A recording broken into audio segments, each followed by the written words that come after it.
Hello students, जैसा कि आप सभी को पता है कि लास्ट वीडियो में मैंने आपके साथ क्या डिस्कस किया है, कॉन्टैक्ट अकाउंट कर दिया। कॉन्टैक्ट अकाउंट मैंने इससे पहले इसलिए किया ताकि आपको थोड़ा सा आइडिया लग जाए कि हम कौन कौन से टॉपिक डिस्कस करने वाले हैं।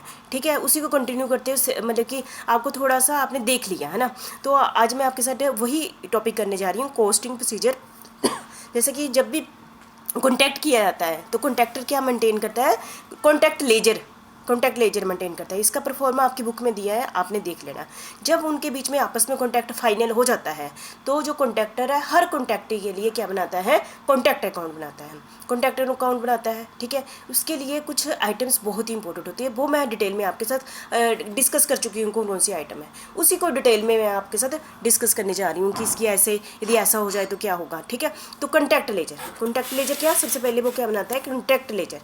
ए contractor maintain a contact ledger in which a separate account is opened for each contact undertaken by him. The contact ledger should be ruled out as to give maximum information. Contact ledger बनाता है जिसमें वो contact से related सारी information, maximum information contact ledger से मिल जाती है। ठीक है, वैसे बता दूं इसके क्या क्या क्या पोर्शन होते हैं। डेट होती है, पर्टिकुलर्स होते हैं, material, wages, direct charges, indirect charges, total, ये सारी इन्फॉर्मेशन कॉन्टैक्ट लेजर में दी होती है। मतलब फुल इन्फॉर्मेशन जो कॉन्ट्रैक्टर और कॉन्ट्रैक्टर के बीच में हुआ है, और जो भी सारे खर्चे वो इस कॉन्टैक्ट लेजर में शो हुए होते हैं। ठीक है, जब उनके बीच में कॉन्टैक्ट फाइनल हो जाता है तो वो हर एक कॉन्टैक्ट के लिए कॉन्टैक्ट अकाउंट बनाता है। ठीक है, तो उसकी ये कॉन्टैक्ट लेजर की ये 7 आइटम है, मेनली 7 है, वैसे तो काफ़ी सारी हैं, 9-10 हैं, वो सारी मैं आपके साथ डिस्कस करूँगी, पर मेनली स्टार्टिंग की 7 है जो बहुत ही इंपॉर्टेंट है। ठीक है, वैसे तो मटीरियल ये हमें आपको याद होगा जब पिछले वीडियो का कॉन्टैक्ट अकाउंट है ना, कॉन्टैक्ट अकाउंट के डेबिट साइड का पहला टॉपिक क्या था, मटीरियल। ठीक है, मटीरियल, बस मैं इसको मटीरियल को देखो, मैं पूरी स्लाइड में एक छोटा छोटा पॉइंट आपको डिस्कस, यदि आपने ये कर लिया ना तो कभी भी आपका न्यूमेरिकल भी गलत नहीं होगा। ठीक है, मटीरियल परचेज डायरेक्टली और सप्लाइड फ्रॉम द स्टोर। ठीक है, हमने लिखा था ना पहली बार, material purchase two material purchase है ना, फिर स्टोर से लिया सामान वो भी डेबिट कर दिया, और दूसरे ट्रांसफ़र फ्रॉम अदर कॉन्टैक्ट, मेरा कोई दूसरा, मैं कॉन्ट्रैक्टर हूँ, मेरा कहीं और भी काम चला हुआ है, वहाँ से मैं सामान मंगा लेती हूँ यहाँ पर काम करने के लिए। Bill appear on debit side, contact account के डेबिट साइड आ जाएगा।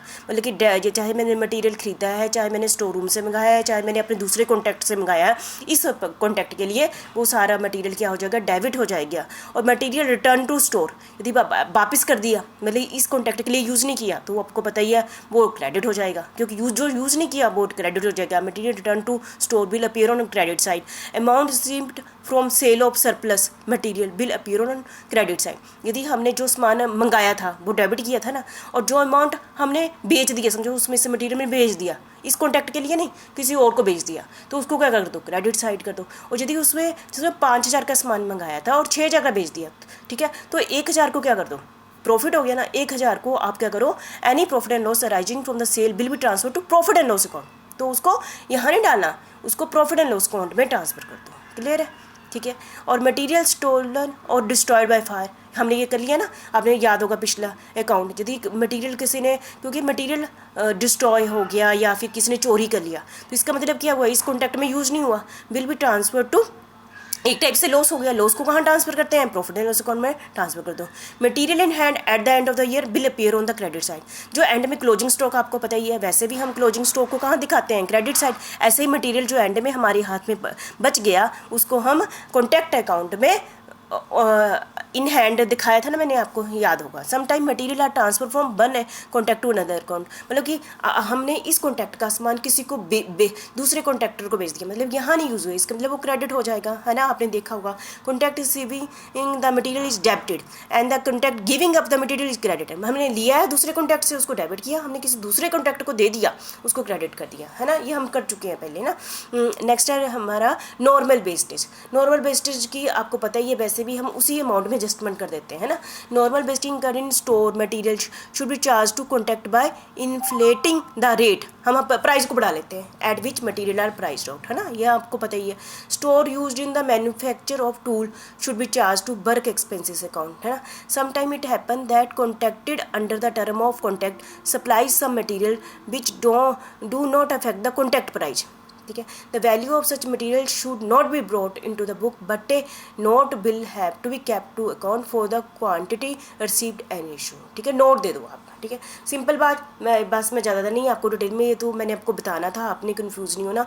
जो मटेरियल हमने इस कॉन्टैक्ट के लिए यूज़ कर लिया वो ये समझो मंगवा लिया, वो डेबिट कर दो, और जो वापस कर दिया उसको क्रेडिट कर दो। अपने आप ही बीच वाला अमाउंट हो गया कि हमने इस कॉन्टैक्ट के लिए सामान यूज़ कर लिया। यदि हमें प्रॉफिट हुआ है समझो हमने, ठीक है, इस कॉन्टैक्ट में यूज़ नहीं किया, प्रॉफिट होगा तो प्रॉफिट एंड लॉस अकाउंट में ट्रांसफर कर दो। मुझे लगता है कि मटेरियल का कंसेप्ट जो हमारा कॉन्टैक्ट अकाउंट का पहला पॉइंट आपको क्लियर होगा, मटेरियल किसे कहते हैं।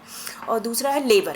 दूसरा मेन खर्चा क्या होता है, जो वो हमने वहाँ पर कॉन्ट्रैक्टर साइट पर जो लेबर लगाई है उनको वेजेस देते हैं ना, दो टाइप की होती है, बस तो डायरेक्ट ही होगी, है ना। All labour employed at the contract site should be regarded as direct labour and charge direct to the contract, है ना। कॉन्ट्रैक्ट अमाउंट में डायरेक्टली डेबिट कर दो where possible. Separate wage sheet should be prepared for each contact. मतलब यदि मेरे पास 3 contact है, मैं उन्ना में, आंब में, दौलतपुर में, तो मैं सभी के लिए अलग अलग सेपरेट बेस शीट बनाऊंगी, ठीक है। कि if this is not possible, बेज यदि पॉसिबल नहीं है कि अलग अलग शीट बनाना, है ना, तो बेज, क्योंकि कभी मैं लेबर को आंब बेच देती हूँ, कभी मेरी दौलतपुर बेच देती हूँ, कभी उन्ना बेच देती हूँ, तो अब क्या करेंगे हम। यदि बेज शीट बनाना पॉसिबल नहीं है तो बेज एनालिसिस शीट बना लो, should be prepared wherein should be entered the particular of daily और वीकली टाइम शीट, ठीक है। हम कर चुके हैं ना लेबर का कंसेप्ट बहुत पहले, है ना। तो total of each column should be posted to debit of the appropriate account. आपको पता है, मतलब कि सिंपल बात, जितने भी लेबर के खर्चे हुए हैं डायरेक्ट जो इस कॉन्टैक्ट से रिलेटेड है उसको कॉन्टैक्ट अकाउंट में क्या कर दो, डेबिट कर दो। वेजेस अकर्ड और standing at the end of the period should appear on the debit side of the contact account. मतलब कि आउटस्टैंडिंग एक्सपेंसेस कौन से होते हैं, जो कर दिए अभी पेमेंट नहीं हुए, उसको भी आपको क्या कर दो, डेबिट कर दो, ठीक है। सिंपल, जो कि वैसे वही ट्रीटमेंट है जो ट्रेडिंग अकाउंट में हम करते हैं ना, कि इस कॉन्टैक्ट में यूज़ होगी जो लेबर, है ना।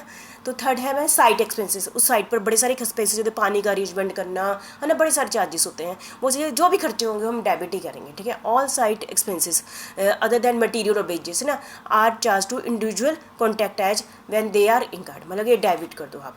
और इंडायरेक्ट एक्सपेंसेस, कई बार इंडायरेक्ट एक्सपेंसेस वो एक्सपेंसेस होते हैं जो हम एक कॉन्टैक्ट पर यूज़ ना करके मैं ज़्यादा सारे कॉन्टैक्ट में यूज़ कर रही हूँ, तो उसको एक प्रोपोर्शनेट में बांट देते हैं ना, उन्ना, आम, धौलपुर में बांट देंगे।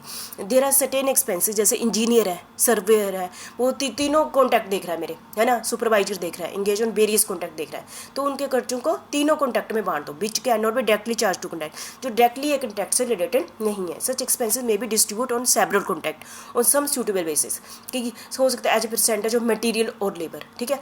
हो सकता है आंबा वाला जो प्रोजेक्ट है वो उन्ना वाले के कंपेयर में डबल हो, तो इसका मतलब यहाँ पर डबल चार्जेस लगा लेंगे, ठीक है। किस बेस पर, परसेंटेज ऑफ मटेरियल और लेबर।